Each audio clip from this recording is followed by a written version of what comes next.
Pagkatapos mailibing ang aking anak na si David Santiago, bumalot sa buong bahay ang kakaibang katahimikan, hindi ang uri ng katahimikan na dulot ng pagdadalamhati, kundi yung malamig, mabigat, at nakakabingi.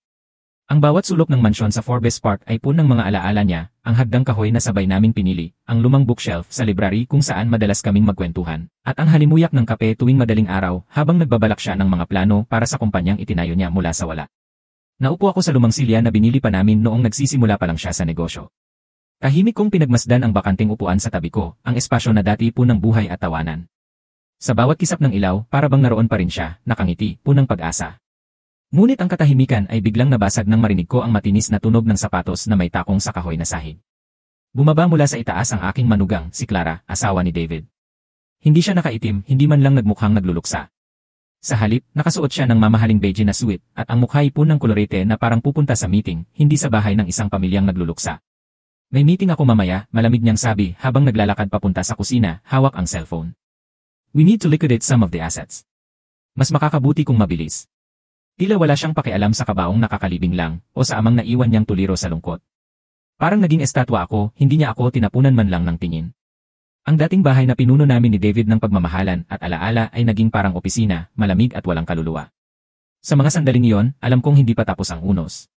Sa halip, nagsisimula pa lang ito. Tahimik kong nilunok ang kirot. Hindi ako nagalit. Ngunit may naramdaman akong mabigat na kutob, isang bagyong paparating, hindi mula sa langit, kundi mula sa pusong punang kasakiman. Kinabukasan, tumungo kami ni Clara sa opisina ng abogado ng pamilya, si Atty. Ramon de la Cruz, matagal ng kaibigan ng anak kong si David. 20 taon na niyang kilala ang anak ko, mula pa nang nagsimula ito sa maliit na tech startup na ngayon ay naging milyon-milyong negosyo sa Ortigas. Tahimik kaming naupo sa harap ng mahabang mesa na gawa sa Nara. Ang hangin sa loob ng opisina ay amoy lumang papel at leather, pamilyar pero mabigat. Sa tapat ko, nakaupo si Clara. Diretso ang likod, malamig ang mga mata, parang si na naghihintay ng resulta ng isang merger, hindi isang biyuda na nagluluksa. Si Atty. De la Cruz ay umubo ng bahagya, saka binuksan ang envelope na naglalaman ng huling habilin ni David Santiago. Habang binabasa niya ang bawat salita, tila lumulubog ang dibdib ko. Ang lahat ng aking ari-arian, kabilang ang controlling shares sa Santiago Innovations, ang bahay sa Forbes Park, at ang aking mga bank account, ay ipinamamana ko sa aking asawang si Clara Santiago. Wala akong naramdaman kundi biglang lamig sa katawan. Hindi dahil sa pera, kundi dahil sa kahulugan nito. Isang pangungusap lang ang nakalaan para sa akin. Sa aking ama, si Mang Ernesto Santiago, ibinibigay ko ang aking walang hanggang pasasalamat. Parang binunutan ako ng hininga. Hindi ko kailanman hinangad ang yaman ng anak ko, ngunit ang pagiging tila, wala sa dokumentong iyon ang tumusok sa puso ko. Tahimik kong tinignan si Clara. Sa gilid ng kanyang labi, may munting ngiti, maliit pero puno ng kayabangan. Para bang sinasabi niyang ako na ang may-ari ng lahat.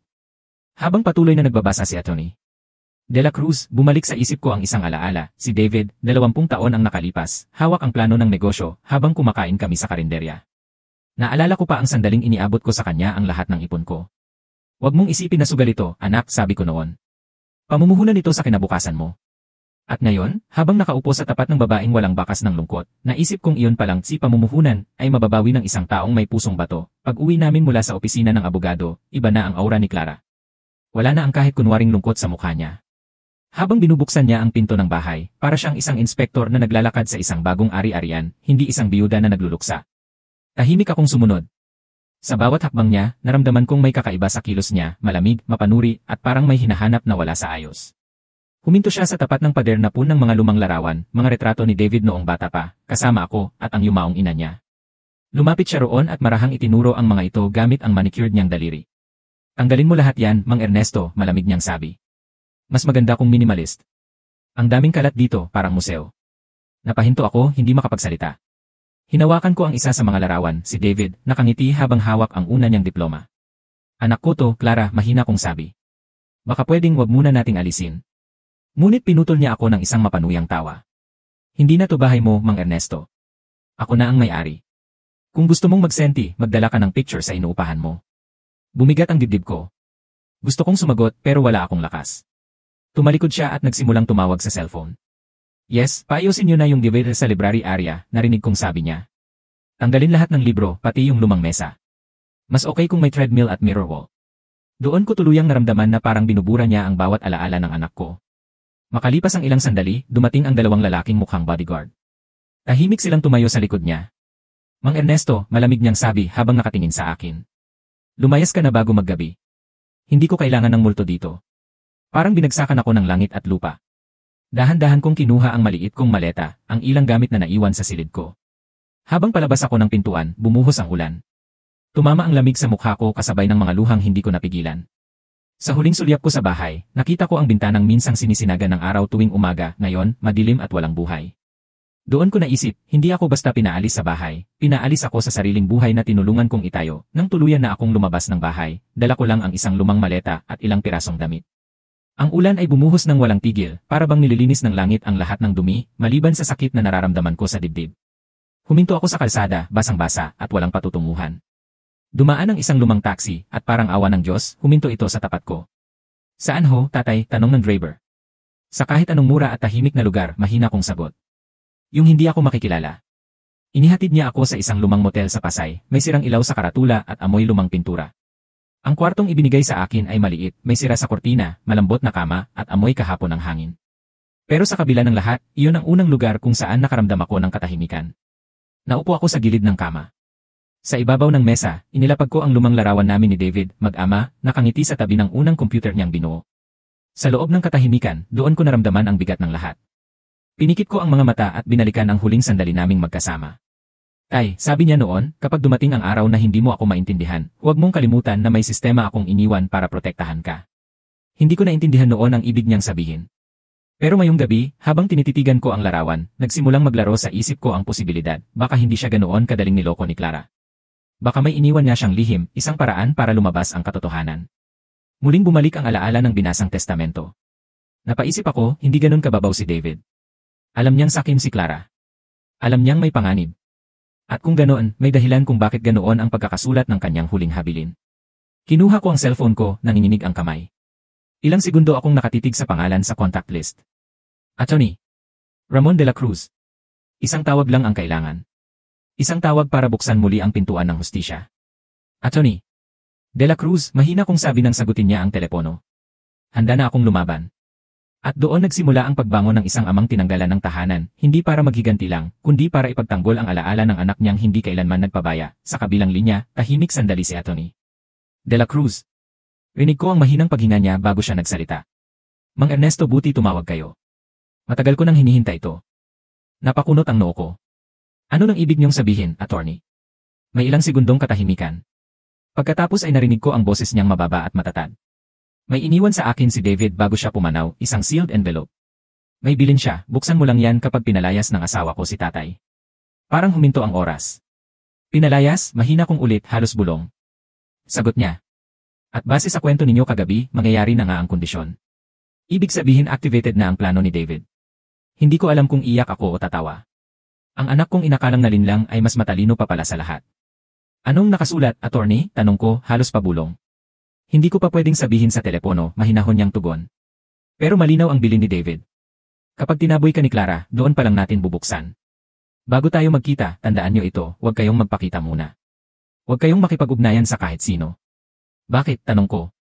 Kasi gusto niyang masubok kung gaano kalalim ang kasakiman ni Clara. Binigyan siya ng 55 milyong piso, pero hindi iyon basta mana. Isa itong pagsubok ng pagkatao. Kung pipiliin niya ang pamilya, mapapasa kanya lahat. Pero kapag pinairal niya ang kasakiman, may clause na babawi sa lahat. Nanginginig ang kamay kong may hawak sa telepono. Hindi ko maiwasang mapangiti kahit may kirot pa rin sa dibdib. Ang anak kong minahal ng todo ay nag-iwan ng sandata, hindi para gumanti, kundi para ipaglaban ang katotohanan. Ano nang gagawin ko ngayon, attorney? Tanong ko. Maghintay, sagot niya. Magpakatahimik muna. Hahayaan natin siyang malunod sa sarili niyang kasakiman. Kapag lumubog na siya, doon tayo kikilos. Pagkatapos niyang ibaba ang tawag, naupo ako sa gilid ng kama. Sa unang pagkakataon matapos ang maraming araw, nakahinga ako ng malalim. Hindi ako nag-iisa. Nasa likod ko pa rin ang anak kong matalino, mabait, at mapagmahal. At sa dilim ng maliit na kwartong iyon, nabuhay muli ang pag-asa, kasabay ng simula ng hustisyang itinanim ng anak ko bago siya namayapa. Kinabukasan, maagang tumawag si Atty. Ramon de la Cruz. Mang Ernesto, anya, handa na akong ibunyag ang lahat. Pero makinig kayong mabuti, ang lahat ng ito ay bahagi ng plano ng inyong anak. Dinala ko ng isang lumang kotse ng abogado sa kanyang opisina sa Makati. Tahimik akong umupo sa tapat niya habang inilabas niya ang isang sobre na may tatak ni David Santiago. Makapal ito, tila mabigat sa sikreto. Maingat niyang binuksan at mula roon ay hinugot ang ilang dokumento. Ito ang tinatawag na character test clause, paliwanag niya. Ginamit ni David ang batas para subukin kung may puso pa si Clara. Sa unang testamento, sa kanya ang lahat, pero may nakasulat na kondisyon na madalas hindi pinapansin ng mga ganid. Ang tungkulin niyang protektahan ang kapakanan at dangal ng pamilya Santiago sa loob ng 30 araw. Nanlaki ang mata ko. Ibig sabihin kapag hindi niya tinupad yon? Ngumiti si Atty. De la Cruz, malamig pero may halong paghanga. Automatic na mawawalan siya ng karapatan sa mana. Kapag pinatalsik ka niya, ikaw, ang tanging natitirang kamag-anak, iyon mismo ang magiging ebidensya ng paglabag sa kanyang fiduciary duty. At kapag nangyari iyon, ma-activate ang second will, ang tunay na huling habilin ni David. Hindi ako nakakibo. Para akong binuhusan ng malamig na tubig at apoy sabay. Sa isip ko, malinaw kong nakita ang imahe ng anak kong nakangiti, alam na alam ang bawat hakbang ng laro. Mula sa libingan, inihanda niya ang hustisya, hindi para manira, kundi para ituwid. Ngayon, dagdag ni Atty. De la Cruz, habang abala si Clara sa paggasta, ilalagay ko sa probate hold ang lahat ng account at ari-arian. Magmumukhang legal na delay lang, pero hindi siya makakahawak ng kahit isang sentimo. Tahimik akong tumango. At ako, tanong ko. Maglaho muna kayo, sagot niya. Hayaan niyong maniwala siyang natalo kayo. Ang tiwala niya sa sarili ang magiging lubid na papatay sa kanya. Habang papalabas ako ng opisina, may biglang liwanag sa puso ko. Hindi pa tapos ang laban. At sa unang pagkakataon mula nang mawala si David, naramdaman kong parang may kamay siyang nakahawak pa rin sa akin, mahigpit, matatag, at puno ng pagmamahal. Sa mga sumunod na araw, tuluyang nagbago si Clara Santiago. Para bang nabunutan siya ng tanikala, hindi ng kalungkutan, kundi ng konsensya. Ang dating bahay na puno ng alaala ay ginawang parang showroom ng mayayamang walang kaluluwa. Ang una niyang ginawa, shopping spree. Sa unang linggo pa lang, bumili siya ng 5 designer bag, mga damit na halatang hindi niya kailanman maisusuot ng higit sa isang beses, at alahas na kumikislap sa liwanag ng bawat selfie niya. Bagay ba? Tanong niya sa kaibigang si Liza, habang nagkakape sila sa Yesi. Grabe, girl, sagot ng isa, literal kang mayaman na. Deserve mo yan. Habang nagkakatawanan sila, hindi nila alam, may nakaposisyon na private investigator ni Atty. De la Cruz sa kabilang mesa, tahimik na kinukuhanan ng larawan ang bawat galaw ni Clara. Lahat ay dokumentado.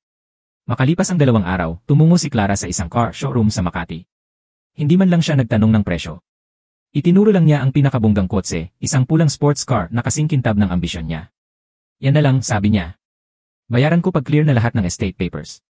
Wala namang magiging problema, di ba? Ngumiti ang sales agent, hindi alam na may malalim na hukay na naghihintay sa kliyente niyang mapagmataas. Pag uwi ni Clara, tinawagan niya ang isang interior designer. Gusto kong palitan lahat. Yung library, burahin. Gawin nating UN, may glass wall at treadmill. Yung mga lumang litrato, sunugin kung kailangan. Habang binibigkas niya yon, hindi niya alam, may kopya ng bawat resibo at kontrata ang opisina ni Atty. De la Cruz.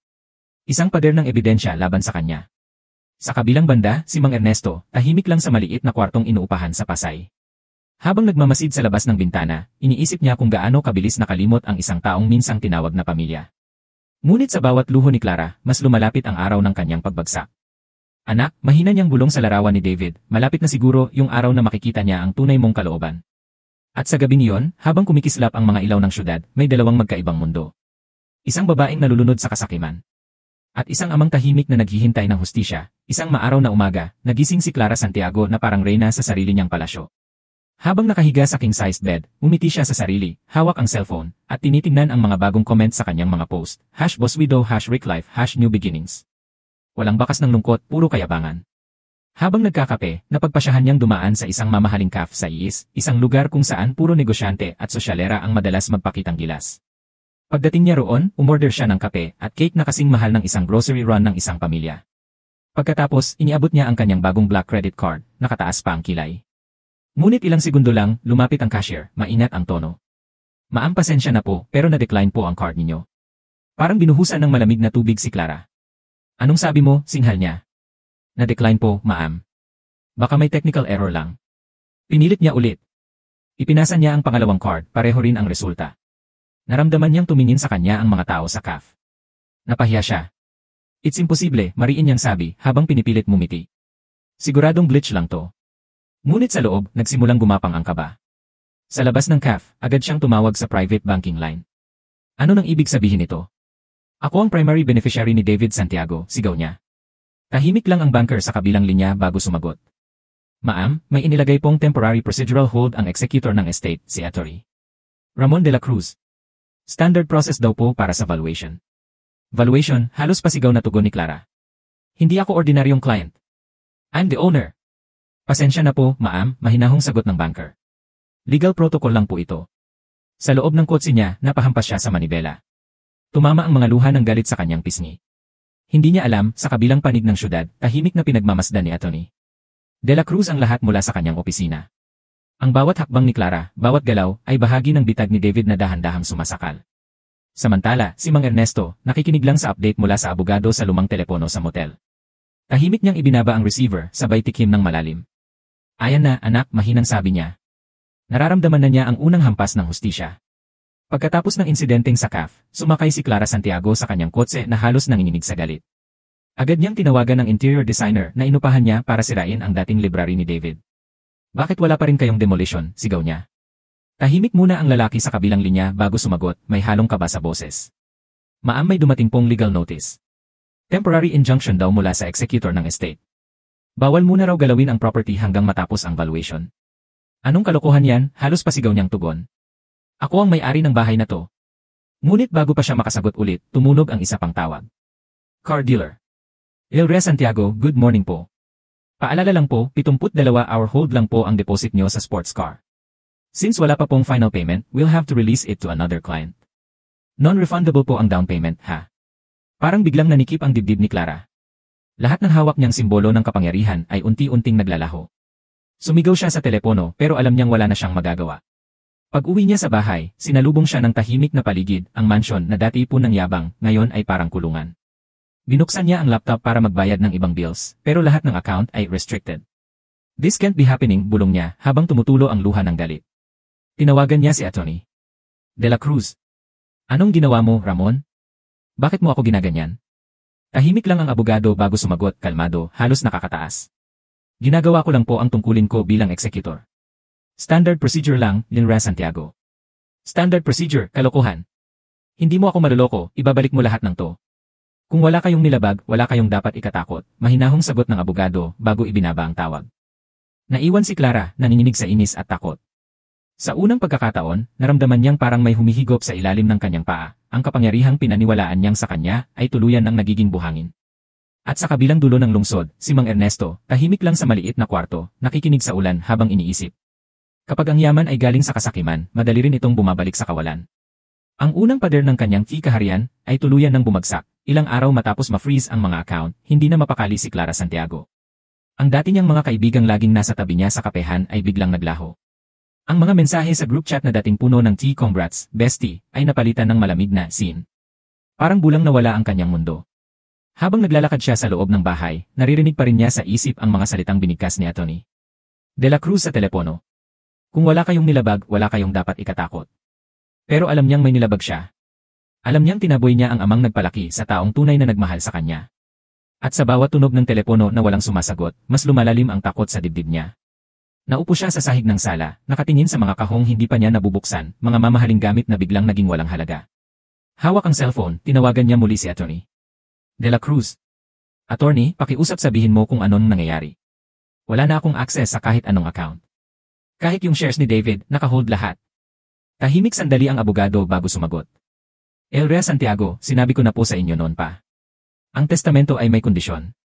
At base sa mga ulat na natanggap ko, nilabag niyo ito. Pinatalsik niyo si Mang Ernesto, hindi ba? Pero wala naman akong masamang intensyon. Hindi ko lang kayang. Hindi mo kailangang magpaliwanag sa akin, putol ni Atty. De la Cruz. Ang batas at konsensya ni David na mismo ang humatol. Ibaba ni Clara ang telepono nang ininig. Ngayon, ang bawat sulok ng bahay ay parang lumalapit sa kanya, parang gustong lunurin siya sa sarili niyang kasalanan. Pumasok siya sa kwarto, binuksan ang aparador, at nandoon pa rin ang mga damit at alahas na minsan niyang ipinagyabang. Ngayon, parang mga tanikala na lang iyon na nagpapaalala kung gaano siya naging sakim. Sa kabilang banda, si Mang Ernesto ay tahimik na nakaupo sa lumang bench sa labas ng simbahan sa Pasay. Hawak ang rosaryo, nagdarasal. Anak, bulong niya, kung ito ang paraan para makuha ang hustisya mo, tatapusin ko hanggang dulo. Habang pinapakinggan niya ang kampana ng misa, napangiti siya ng marahan. Hindi dahil sa galak, kundi dahil alam niyang malapit nang bumagsak ang reyna sa sariling trono. Isang hapon, habang nag-iisa si Clara Santiago sa bahay na dati niyang pinagmamalaking tahanan, may kumatok sa gate. Isang lalaking nakabarong, may hawak na brown envelope, ang tumayo sa harap ng guard. Delivery po para kay Empress Clara Santiago, mula sa opisina ni Atty. Ramon de la Cruz. Nang marinig iyon ng kasambahay, agad niyang tinawag si Clara. Lumabas siya, nakabathrobe lang, halatang hindi maayos ang itsura. Ano na naman yan? Inis niyang tanong. Legal document po, ma'am, sagot ng lalaki, sabay abot ng sobre. Pagkatapos niyang pirmahan, umalis ito, tahimik, parang ang dala niyang papel ay mas mabigat kaysa sa bigat ng bahay. Binuksan ni Clara ang envelope, doon nakasulat. Notice of Activation, Secondary Testament of the late David Santiago. Parang tumigil ang mundo. Binasa niya ang unang linya. Alinsunod sa kondisyon ng unang testamento, at sa paglabag ng primary beneficiary sa moral at fiduciary obligations, ang pangalawang testamento ay otomatikong umiiral. Hindi siya makapaniwala. Ano to? Sigaw niya habang nanginginig ang kamay. Patuloy niyang binasa ang dokumento. Ang lahat ng ari-arian, shares, at pera ay ililipat sa alternate beneficiary, ang aking ama, si Ernesto Santiago, sa oras na mapatunayang pinairal ng aking asawa ang kasakiman at kawalan ng respeto. Nabitawan niya ang papel. Napaatras siya, tila tinamaan ng lintik. Hindi pwede to. Ako ang asawa niya. Ako ang... Ngunit wala na siyang masasabing laban. Nakasulat sa batas, malinaw, at may lagda mismo ni David. Kasabay ng pagbabasa niya, nakatanggap siya ng email mula sa bangko. All accounts have been legally transferred under the name of our Ernesto Santiago. Parang binuhusan ng yelo ang kaluluwa niya. Mabilis niyang kinuha ang telepono at tinawagan si Atty. De la Cruz halos umiiyak. Attorney! Hindi niyo pwedeng gawin to. Ako ang asawa niya. Tahimik ang abogado saglit sa kamarahang sumagot. Hindi ako ang gumawa niyan, Ilrea Santiago. Si David mismo. Alam niyang darating ang araw na ito. Napahawak si Clara sa dibdib, hinihingal habang tumutulo ang luha. Ngayon lang niya naramdaman ang tunay na bigat ng ginawa niya, ang pagtulak sa lalaking walang kasalanan, at ang pagwawalang bahala sa pamilya na minsang itinuring siyang anak. At sa sandaling iyon, sa gitna ng katahimikan ng mansyon, naramdaman niya ang malamig na hangin, tila boses ni David, mahina pero malinaw. Pinili mo yan, Clara. Ang araw ng formal na pagbabasa ng second will ay dumating. Sa loob ng eleganteng opisina ni Atty. Ramon de la Cruz, mabigat ang hangin. Tahimik ang lahat, maliban sa mahinang tiktak ng relo sa dingding. Si Clara Santiago, nakaitim pero halatang hindi dahil sa pagluluksa, kundi sa takot at hiya, ay naupo sa dulo ng mahahabang mesa. Sa tapat niya, tahimik na umupo si Mang Ernesto, maayos ang suot, ngunit halatang hindi sanay sa mamahaling lugar na yon. Ngunit sa mga mata niya, may kapayapaang hindi kayang bilhin ng pera. Salamat po sa pagdalo, panimula ni Atty. De la Cruz habang inilalabas ang makapal na folder. Ito ang pangalawang testamento ni David Santiago, isang dokumentong epektibo matapos ang paglabag ng pangunahing benepisyaryo sa kondisyon ng unang habilin. Nakatungo lang si Clara, nanginginig ang mga kamay. Habang binabasa ng abogado ang nilalaman, unti-unting natanggal ang huling piraso ng kanyang pag-asa. Ayon sa probisyon, ang lahat ng assets, shares, properties, at cash accounts ay opisyal na inilipat kay Ernesto Santiago bilang tanging tagapagmana. Sa ilalim ng parehong testamento, binibigyan siya ng karapatang ipasya kung may bahagi pa ring ipagkakaloob kay Clara Santiago kung at kailan niya mararapatin. Tumingin si Atty. De la Cruz kay Mang Ernesto. Tahimik lang ang matanda nakatingin kay Clara. Hindi galit, hindi rin masaya, parang isang ama lang na nasaktan pero pinili pa ring maging marangal. Mang Ernesto, sabi ng abogado, gusto niyong magsalita.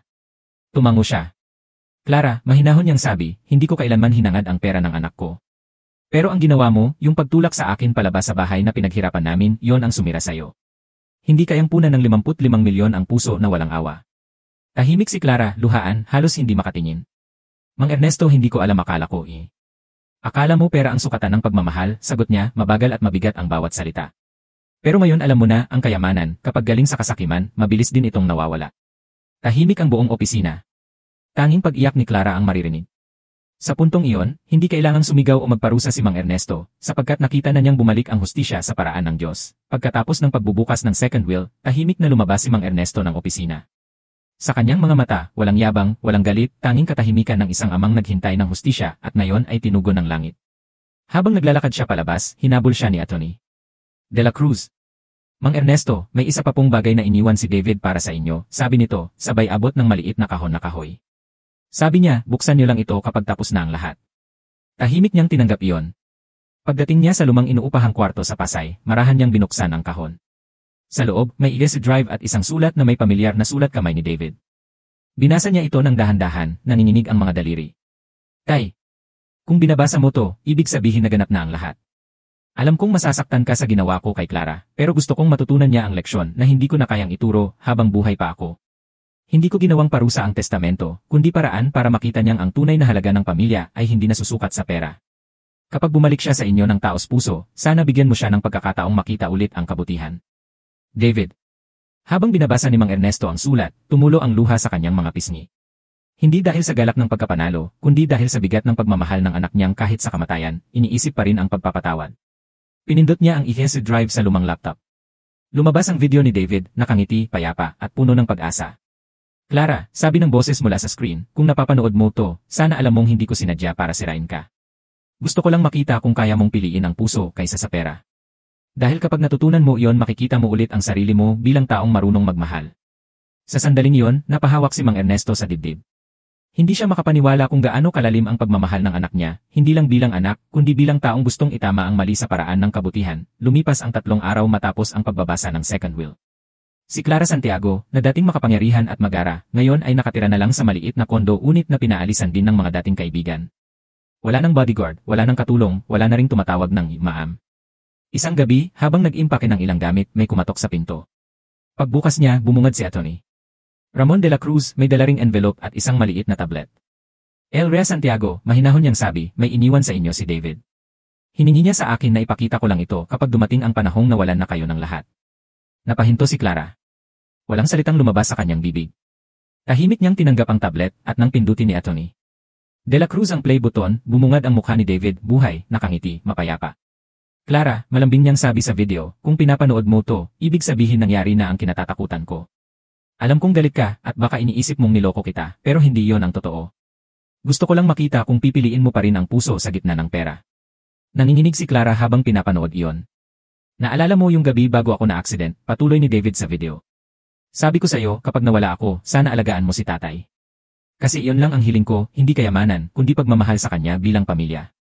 Pero kung pinatalsik mo siya, Clara, alam kong hindi mo ako minahal ng totoo. Nagsimulang tumulo ang luha sa mukha ni Clara. David, mahina niyang bulong. Hindi ko alam, akala ko pinoprotektahan ko lang ang sarili ko Ngunit patuloy pa rin ang video. Hindi pa huli ang lahat, Clara. Kung marunong kang humingi ng tawad, may pag-asa pa. Si tatay, mabait yon. Alam kong kaya ka pa niyang patawarin. Pagkatapos ng mensahe, itim ang screen. Tahimik si Clara, hawak ang tablet, umiiyak ng walang tunog. Sa unang pagkakataon, naramdaman niya ang bigat ng bawat kasalanang ginawa niya, hindi dahil sa nawala ang pera, kundi dahil sa nawala ang mga taong tunay na nagmamahal sa kanya. Tahimik lang si Atty. De la Cruz, nakatingin sa kanya, bago marahang nagsalita. Baka oras na, Clara. Hindi para bawiin ang pera kundi para bawiin ang puso. At sa gabing iyon, unang beses na yumuko si Clara, hindi dahil natalo siya, kundi dahil nagising siya. Maagang-maaga ng araw na iyon, umalis si Clara Santiago sa maliit na kondo na tinitirahan niya. Bitbit ang lumang handbag at suot ang simpleng damit, halos hindi siya makilala kung ihahambing sa babaeng dati sanay sa marangyang buhay. Matapos ang ilang oras ng biyahe, huminto ang jeep sa harap ng isang lumang simbahan sa Pasay.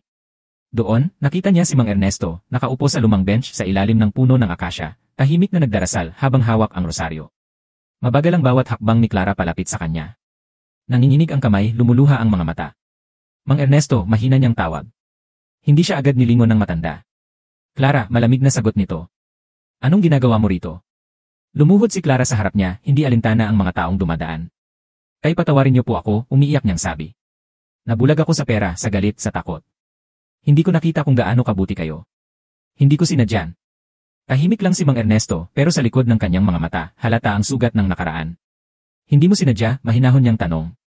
Pinatalsik mo ako sa bahay na tinulungan kong itayo. Tinawag mong kalat ang mga alaala ng anak ko. At ngayon sasabihin mong hindi mo sinadya. Hindi makasagot si Clara. Humahagulhol siya, nanginginig, halos hindi makatingin. Tama kayo, mahina niyang sabi. Hindi ko alam kung paano bumawi. Pero kung may paraan pa kahit pagsilbihan ko kayo, kahit araw-araw akong magluto, maglinis, gagawin ko, tay. Kahit ano, basta mapatawad niyo lang ako.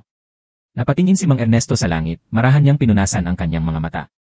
Clara, wika niya, ang pagpapatawad, hindi binibili ng luha o pagsisilbi. Pero kung talagang gusto mong bumawi, hindi sa akin ka magsimula. Sa sarili mo. Matuto kang tanggapin na hindi mo kailangang maging mayaman para maging mabuting tao. Tumango si Clara, umiiyak, ngunit may halong ginhawa sa puso. Salamat po kahit hindi niyo pa ako napapatawad, salamat at nakinig kayo. Habang papalayo siya, tinignan siya ni Mang Ernesto ng marahan, at sa kabila ng sakit, may bahagyang ngiti sa kanyang labi. Hindi pa niya kayang magpatawad ng buo, pero sa puso niya, alam niyang iyon na ang unang hakbang sa paggaling. Makalipas ang ilang linggo mula nang lumuhod siya sa harap ni Mang Ernesto, hindi na muling bumalik si Clara Santiago sa dating kondo. Sa halip, lumipat siya sa isang maliit na inuupahang kwarto sa Tondo, kung saan mas mura ang renta at mas marami ang tunog ng buhay kaysa sa katahimikan ng kalungkutan. Tuwing umaga, pumupunta siya sa karinderyang pag-aari ng mag-asawang matanda sa kanto, tumutulong maghugas ng pinggan kapalit ng libreng pagkain. Sa una, nahihirapan siya, hindi sanay ang kamay na dati may mamahaling singsing sa paghawak ng plato at sabon. Pero sa bawat araw na lumilipas, unti-unti niyang naramdaman ang kakaibang kapayapaan. Isang araw, habang nag-aabot siya ng pagkain sa isang batang pulubi, napangiti ito at nagsabing, "Salamat po, ate. Ang bait niyo." Hindi niya alam kung bakit, pero napaiyak siya. Matagal na panahon na mula nang may nagsabing mabait siya, at ngayon, galing pa sa isang batang walang-wala. "Walang anuman, iho," mahina niyang tugon, sabay haplos sa buhok ng bata. Sa mga sumunod na linggo, nagsimula siyang magboluntaryo sa simbahan sa Pasay.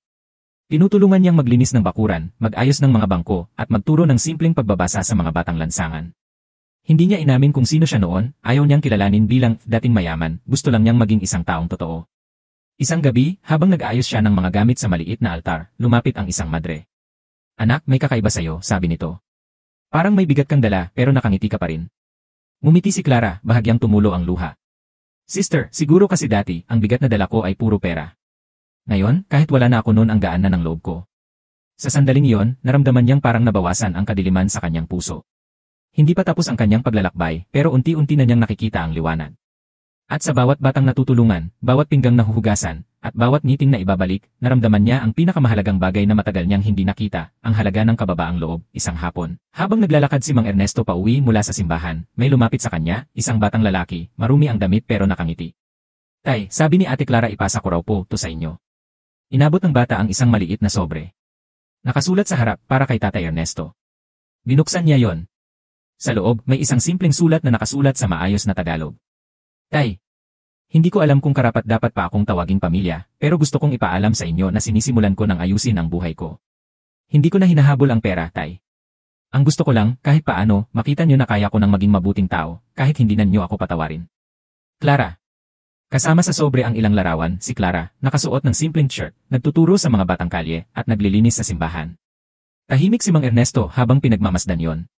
Hindi siya makapaniwala na ang babaeng minsan ay puno ng yabang at luho, ngayon ay nakangiti sa gitna ng alikabok, walang makeup, ngunit mas maganda kaysa dati, sapagkat totoo na ang ngiti niya. Habang naglalakad siya pauwi, ramdam niyang may unti-unting lumalambot sa dibdib niya. Pagdating sa bahay, inilagay niya ang mga larawan sa mesa, katabi ng lumang litrato ni David. "Anak," mahina niyang bulong, "siguro ito na yung sinasabi mong pag-asa." Kinabukasan, nagpasya siyang pumunta sa simbahan sa Tondo, ang parehong lugar kung saan nagboboluntaryo si Clara. Tahimik siyang umupo sa huling bangko at pinanood siya mula sa malayo.